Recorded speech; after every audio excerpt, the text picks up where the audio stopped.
Lillah. Alhamdulillahirabbil alamin. Kembali lagi di Islami Twinda, jamaah Islami Twinda yang dirahmati Allah. Masih kita membahas tentang sholat istikharah awasalah. Nah ini Masya Allah ya. Ini bicara masalah tentang doa yang merupakan rangkaian untuk menyempurnakan sholat nih. Seperti kita ketahui ya, pada saat kita sholat istikharah itu ditunaikan saat kita merasa ragu dalam menentukan pilihan. Seperti apa yang disampaikan oleh guru-guru kita. Ada dua pilihan, ternyata kita lebih condong yang mana ya baiknya ya. Baik buat kita atau baiknya dari Allah kan gitu. Kalau menurut kita baik, belum tentu baik menurut Allah kan begitu. Nah sekarang apa nih doa-doanya yang perlu kita bacakan? Perlukah ada kita intro-intro dulu, perpanjang atau langsung ya Allah to the point aja deh. Saya mau ini, pilih yang mana ya Allah, ini apa ini gitu. Nanti mau izin bicara masalah tentang adab nih Ustaz Syam. Tafadhol. Baik, bismillahirrahmanirrahim. Guruku Ustaz Maulana Habib Muhammad Mas Fadli serta guru-guru kami yang dimuliakan Allah Subhanahu wa taala. Maka berdoa itu diawali dengan pujian. Maka jangan pernah lupa untuk memuji Allah Subhanahu wa taala. Alhamdulillahirabbil alamin. Setelah itu menyebut-nyebut kekasihnya Allah Subhanahu wa taala yaitu baginda Nabi sallallahu alaihi wasallam. Alhamdulillahirabbil alamin. Allahumma shalli ala sayidina Muhammad wa ala ali sayidina Muhammad. Boleh pakai Ibrahimiyah ya, kama shallaita ala sayidina Ibrahim wa ala ali sayidina Ibrahim. Boleh juga pakai sholawat yang lainnya. Yang penting memuji bersolawat kepada baginda Nabi sallallahu alaihi wasallam. Setelah memuji Allah, bersolawat kepada Rasulullah SAW, kemudian barulah meminta doanya, yakni minta doa petunjuk kepada Allah Subhanahu wa taala. Boleh pakai bahasa Indonesia, boleh pakai bahasa Arab. Mohon izin guru-guru kami, kalau yang diajarkan guru-guru kami itu ketika berdoa kepada Allah Subhanahu wa taala, mohon izin kita duduk setelah tahiyat. Maka ketika kita Masya Allah. Ada yang ngajakin duduk soalnya ya. Kita duduk juga. Ketika habis tahiyat, karena kan agak panjang doanya, nggak mungkin dibaca dalam sujud kita, nggak mungkin juga dibaca dalam tahiyat kita. Karena posisi terbaik berdoa itu adalah dalam sujud atau dalam tahiyat kita. Ketika selesai, Assalamualaikum warahmatullahi Assalamualaikum warahmatullahi. Maka di saat itu jangan rubah dulu posisi duduknya. Kenapa enggak merubah posisi duduk? Karena kata para ulama, sebelum engkau memikirkan dunia, maka mumpung masih khusyuk, mumpung masih engkau masih ingat akhirat, mumpung masih ingat Allah Subhanahu wa taala, maka langsung minta kepada Allah pada saat itu. Seakan-akan bersambung dengan sholatnya. Bismillahirrahmanirrahim. Allahumma inni astakhiruka bi'ilmika. Ya Allah, saya meminta petunjuk kepadamu dengan ilmumu ya Allah. Wa astaqdiruka biqudratika, dengan apa yang engkau kehendaki ya Allah. Fa innaka taqdiru wa la aqdir, karena engkau yang menentukan bukan saya menentukan. Wa ta'lamu wa la a'lam, engkau yang tahu aku enggak tahu ya Allah. Jadi benar-benar kata Habib tadi, berpasrah diri kepada Allah Subhanahu wa taala bahwa Allah yang Maha mengetahui tentang segala urusan kita. Maka setelah itu disebutkan Allahumma in kunta ta'lamu hadzal amra. Ya Allah, jikalau dengan ilmumu, jadi bukan bahasa Indonesianya jikalau engkau tahu, enggak. Karena Allah pasti tahu. Jikalau dengan ilmumu ya Allah, hadzal amra, urusan ini. Boleh disebutkan di situ urusannya apa? Perjodohan kah? Masalah jurusan kuliah kah? Masalah pekerjaan kah? Khairalli, bagus untuk saya, wadini, untuk agama saya, wadunyai, untuk dunia saya, untuk akhirat saya. Jadi minta dulu, kalau baik untuk agama saya, ya Allah mudahkan. Tapi kalau buruk untuk agama saya, ngapain kita lanjutkan gitu. Kalau ada pekerjaan misalnya, kalau kita masuk memang gajinya besar, tapi ternyata menghalangi kita daripada sholat. Memang mungkin keuntungannya gede, tapi ternyata kita jauh daripada Allah Subhanahu wa taala. Dan itu semua hanyalah Allah yang tahu. Kita mungkin dapat banyak, tapi ternyata bercampur dengan sesuatu yang haram di dalamnya. Makanya dalam doa istikharah ada juga di dalamnya ketika mengatakan bahwa in kunta hadzal amra, kalau misalnya urusan ini adalah buruk bagiku maka jauhkan. Jadi kita minta sama Allah juga untuk menjauhkan. Bukan hanya untuk mendekatkan, tapi kita minta sama Allah untuk menjauhkan. Apa itu? Sesuatu yang syar, sesuatu yang buruk bagi kita, bagi keluarga kita, bagi agama kita, bagi iman kita, bagi akidah kita. Maka kita minta Allah untuk menjauhkannya. Maka pilihan inilah pilihan yang terbaik. Ya, insya Allah ketika kita sudah berdoa seperti ini, kalau nggak hafal boleh pakai bahasa Indonesia dengan sepenuh hati. Yang penting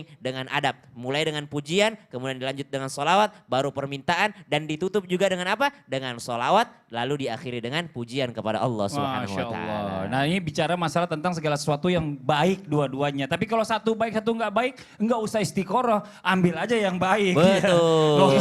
Nggak usah lebay juga ini Masya Allah. Udah tahu yang satu haram, milih yang haram. Apalagi istiaranya gini, tinggal di rumah atau pergi kerja. Ya Ya pergi kerja lah. ya, Iya. Dan ini Masya Allah ya, luar biasa. Tapi kita bicara masalah tentang jawaban-jawaban dari Allah Subhanahu Wa Taala untuk menjawab sholat istiqoroh kita. Nah sekarang kita punya sebuah tayangan tentang jawaban dari sholat istiqoroh. Ini dia. Ustaz, Ustazah, saya Aldi, sahabat dari Ikhwan Alamsyah. Hari ini saya mewakili Ikhwan mempunyai niat untuk meminang Aisyah, putri Ustadz Husain, sebagai pasangan hidup bagi Ikhwan. Alhamdulillah ada lelaki yang baik seperti Mas Ikhwan yang ingin meminang putri saya Aisyah. Akan tetapi saya juga harus bertanya kepada Aisyah karena itu hak putri saya. Bagaimana Aisyah? Iya. Kamu yakin, Ais? Insya Allah Umi, Aisyah sudah istiqoroh. Aisyah sudah memberikan jawaban. Tapi sebelumnya saya mohon maaf. Kami harus berterus terang. Karena kalian berdua sudah kesini dan sama-sama mengharap ridha Allah, maka saya akan menyampaikan bahwa Aisyah akan menjawab iya apabila Aldi memiliki niat yang sama dengan Ikhwan. Bagaimana Mas Aldi? Gimana Wan? Al, terkadang Allah hanya ingin mempertemukan, bukan untuk menyatukan. Dan hari ini Allah telah memilih kamu untuk membersamai dia. Jujur, saya tidak menyangka Ustazah, tapi sejujurnya saya juga memiliki niatan yang sama.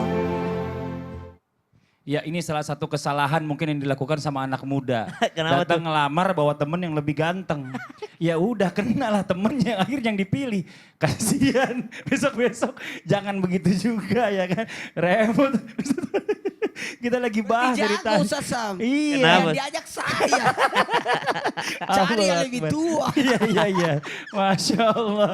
Nah ini Habib nih kita lanjut lagi nih Bib ya. Bicara masalah Tapi tentang. aku bilang sama Ustaz Sam, kalau kau mundur saya maju. Iya. Akhirnya Jian nerima Syam ya. Masya Allah Ustaz Syam benar-benar rezeki deh. Keceplosan. Ya. Aduh. Ya. Ini Habib nih gak sedikit nih orang yang berharap untuk segera mungkin mendapatkan yang namanya jawaban dari sholat istiqorohnya. Tapi kadang-kadang jawaban yang didapat itu gak sesuai dengan apa yang dia mau. Atau mungkin juga jawaban itu gak kunjung dapat. Boleh gak nih sholat istiqorohnya itu berkali-kali ya biar dapat kemantapan hati. Mungkin kalau tadi Habib bilang kalau bisa 2 aja sholat istiqoroh ya kan sunnahnya seperti itu. Tapi ini diulang sampai 8 kali gitu biar lebih mantap. Ini boleh gak Habib? Mohon izin tafadhol Habib. Izin semuanya, izin Ustaz Maulana, Ustaz Syam, Fadli. Artinya tadi ingin menggarisbawahi sebelum kita jawab pertanyaan ini atau masalah ini. Artinya orang juga sholat istiqoroh juga nggak harus pilihannya 2. Oh. Kalau pilihannya juga 1 boleh istiqoroh. Oh 1 untuk lebih 1 memantapkan. untuk lebih memantapkan. Ini ada yang lamar misalnya 1 orang gitu kan. Kayak kemarin 2, Ustaz Syam datang sama Ustaz Maulana. Mungkin yang di sana bingung, ini yang mau ngelamar yang mana ya gitu ya kan. Jadi kalaupun 1 orang datang untuk bilang iya, kan dia serahkan dulu kepada Allah Subhanahu wa taala. Jadi diserahkan kepada Allah Subhanahu wa taala. Juga misal kita ada sesuatu yang enggak harus istikharah, tadi sedikit kita bahas.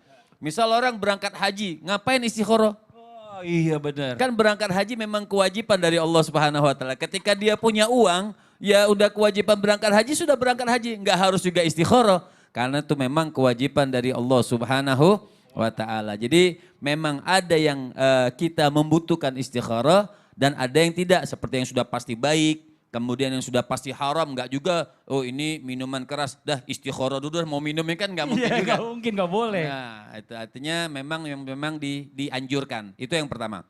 Kemudian menurut jawaban, ini berbeda madhab tapi sama.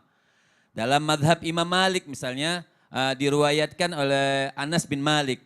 Ketika itu Anas bin Malik mengatakan, ya Anas, idza hamamta bi amrin fastakhir rabbaka sab'a marrat. Apabila kau pengen sesuatu, pengen memilih sesuatu, yang memang bikin engkau agak ragu untuk memilih tersebut, boleh diulang sampai 7 kali. Jadi boleh diulang, itu dalam madhab Imam Malik juga membolehkan mengulang sampai 7 kali. Di dalam madhab Imam Syafi'i juga boleh mengulang 7 kali. Makanya ulama menganjurkan diulangnya ganjil. Misal hari ini sekali, ya, hari ini sekali. Ngulang besoknya jangan yang kedua, ulangnya sampai 3 kali. Jadi sekali, hari kedua, hari ketiga ambilnya. Jadi 3 kali. 3 kali juga belum ada jawaban, tambah lagi 2, 5 kali. Jadi yang ganjil. 5 kali juga belum ada jawaban, tambah 7 kali. 7 kali juga belum ada jawaban, ya sadar diri. Iya benar. Berarti emang gak usah dipaksain gitu ya. Gak usah dipaksakan, tapi boleh artinya mengulang-ulang, memantapkan. Tapi juga pemirsa yang dimuliakan oleh Allah Subhanahu wa taala, innama fil man'i al-ata. Sayyidina Imam Ja'far As-Shadiq alaihi rahmatullah radhiyallahu taala anhu arda, beliau mengatakan innama fil man'i al-ata. Kita sudah istikharah kepada Allah Subhanahu wa taala, sudah minta petunjuk, tapi petunjuknya memang enggak boleh, misalnya petunjuknya itu tidak dijawab oleh Allah Subhanahu wa taala, bahkan mungkin kita dijauhkan daripada hal tersebut. Nah, di situ maka kita harus ridho dengan pilihan Allah Subhanahu wa taala. Innama fil man'i al-ata. Di situ ada cegahan dari Allah Subhanahu wa taala. Di situ ada larangan yang kita pengen sesuatu, pengen sekali kita sesuatu, tapi ketika kita berserah diri kepada Allah Subhanahu wa taala, kan Allah alim.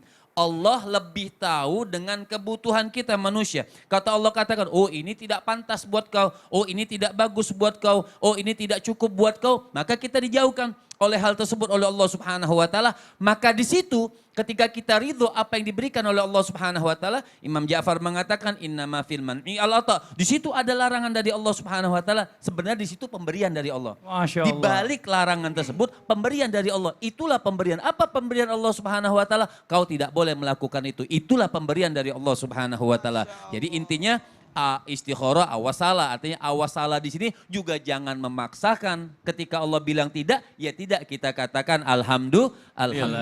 Masya Allah. Terima kasih banyak Habib atas penjelasannya. Berarti ketidakjadian itu sebenarnya Allah menyelamatkan Menyelamatkan, di situ ada rahmat, ada kasih sayang yang terkadang Ustaz, Betul. maaf nih, setelah 10 tahun baru kita sadar, oh untungnya nggak jadi sama dia, misalnya. Iya. Nah nih Bib ya, Ustadz Maulana, Ustadz Syam nih mohon izin jamaah Islam itu yang ada di rumah nih, kita lanjutkan lagi berbicara masalah tentang istikharah ini, nggak melulu tadi masalah tentang jodoh. Tadi bisa juga bicara masalah tentang pekerjaan, kata Ustadz Syam juga tadi ada bicara masalah tentang jurusan pendidikan kuliah. Nah tapi di balik itu semua apa sih hikmah yang terdahsyat dari kedahsyatannya sholat istikharah ini, Ustadz Iya. Maulana mohon izin mungkin Kenapa harus istihara? Kan ada salat sunat nih. hajat. Betul. Kan ada salat fardu. Betul. Apa hikmahnya? Mau tahu hikmahnya? Mau. Mau tahu hikmahnya? Mau. Izin. Jangan izin, setelah satu izin. ini ya, sekarang ya. Sekarang. Sekarang iya. Gak ada tunggu-tunggu lagi.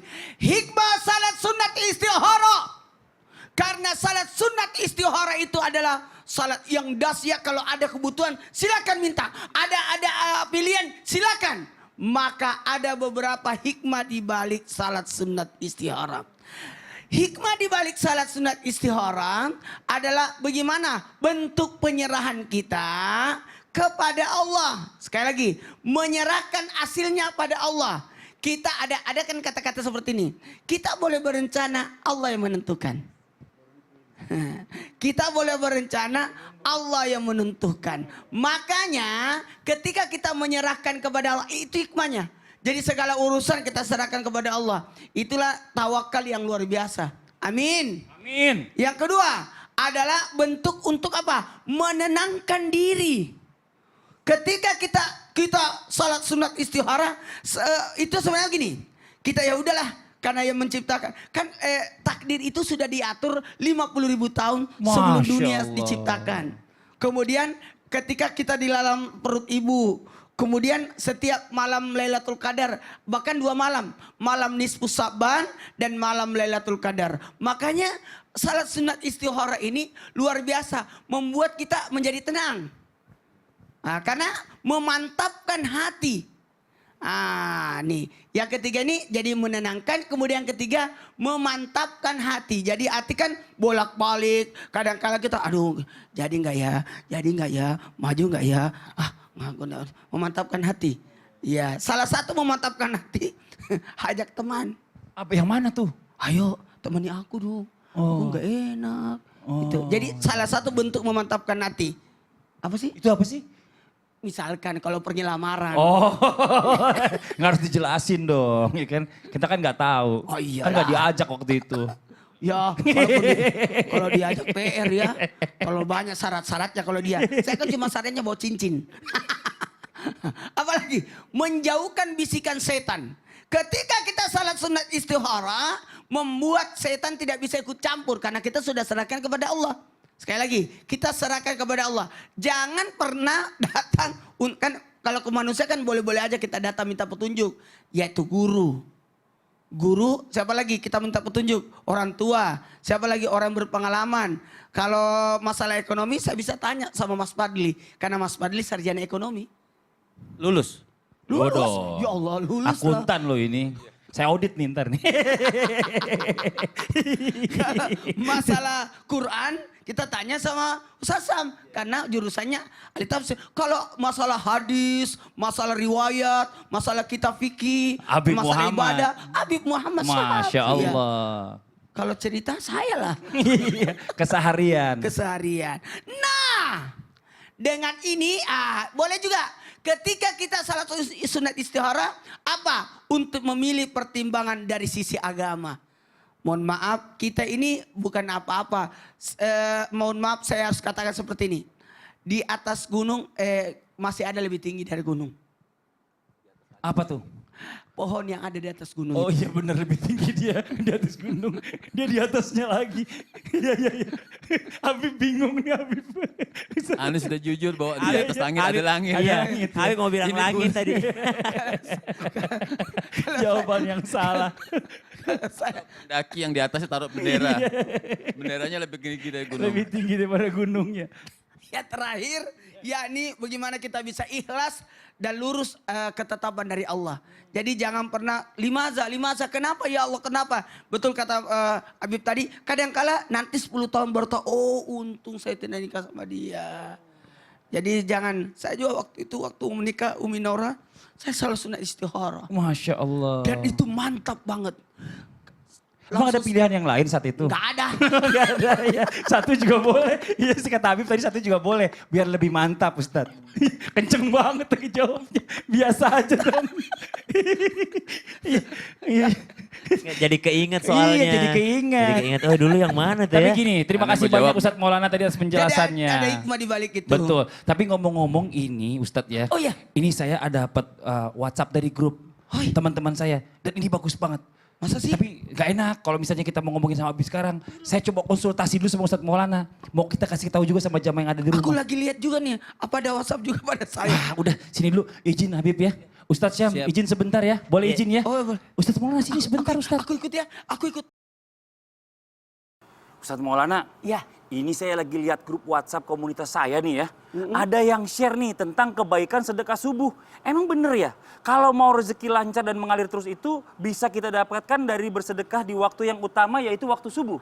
Benar Li, karena ada sabda dari baginda Rasulullah SAW bahwa setiap awal pagi saat matahari terbit Allah menurunkan 2 malaikat ke bumi. Lalu salah satu malaikat itu berkata, ya Allah berilah karunia orang yang menginfakkan hartanya. Hadis riwayat Bukhari dan Muslim. Masya Allah Ustadz. Oh iya, apalagi sekarang nih kalau kita mau bersedekah subuh caranya praktis dan simpel banget. Cukup lewat handphone aja Ustadz. Maksudnya lewat handphone. Gimana Li? Alhamdulillah nih Ustadz ya. Sekarang sudah ada aplikasi Kita Bisa. Yang bisa mempermudah kita untuk melakukan sedekah subuh setiap harinya Ustadz. Caranya gimana tuh Li? Caranya langsung aja download aplikasi Kita Bisa di Play Store untuk pengguna Android dan App Store untuk pengguna iPhone. Aplikasinya ringan, nggak makan memori banyak di handphone. Jadi Ustadz nggak perlu khawatir. Wah, pas banget handphone saya nih. Tapi ini sedekah dikelola secara profesional dan amanah kan Li? Insya Allah Ustadz, aplikasi Kita Bisa ini sudah dipercaya jutaan orang baik di Indonesia. Semua dana yang masuk akan dikelola dan dilaporkan secara transparan di aplikasi Kita Bisa. Subhanallah. Nah biasanya nih Li, orang-orang suka tanya ke saya, Gimana caranya bisa istiqomah sedekah subuh tapi tidak merasa berat, Li? Kalau di aplikasi Kita Bisa ini ada batasan donasinya nggak sih? Ini pas banget nih Ustadz ya. Di aplikasi Kita Bisa, sedekahnya bisa dimulai dari cuma Rp1.000 saja. Bisa nyalain remindernya juga nih Ustadz. Lewat fitur pengingat donasi. Jadi nggak bakalan lupa. Caranya juga gampang. Kita buka aplikasinya, di sini pilih sedekah subuh berbagi sembako kepada duafa. Terus klik donasi sekarang. Masukin deh ya jumlah sedekah yang ingin kita sampaikan. Dan menariknya lagi nih ya, kita juga bisa nulis doa nih. Misalnya nih contoh ya, Bismillah semoga sedekah ini bermanfaat. Terus lanjut dan pilih metode pembayaran, setelah itu bayar deh. Masya Allah, aplikasi ini sangat membantu sekali untuk kita bisa istiqomah rutin bersedekah subuh. Masya Allah. Dengan aplikasi Kita Bisa, rutin sedekah subuh mulai dari 1.000. Insya Allah semakin banyak kebaikan yang kita sebarkan. Alhamdulillah. Nah jamaah yang ada di rumah, jangan kemana-mana. Setelah ini kita kembali lagi menjawab pertanyaan-pertanyaan masuk yang ada di sosial media Islam Itu Indah. Setelah yang satu ini ya, tetap di Islam Itu Indah. Jamaah, oh jamaah, Alhamdulillah. Nah Ustadz, saya mau kirim sama keluarga saya sekarang. Aku mau sampaikan kepada semua Saya jamaah banyak nih. grup nih, bisa nih. Subhanallah.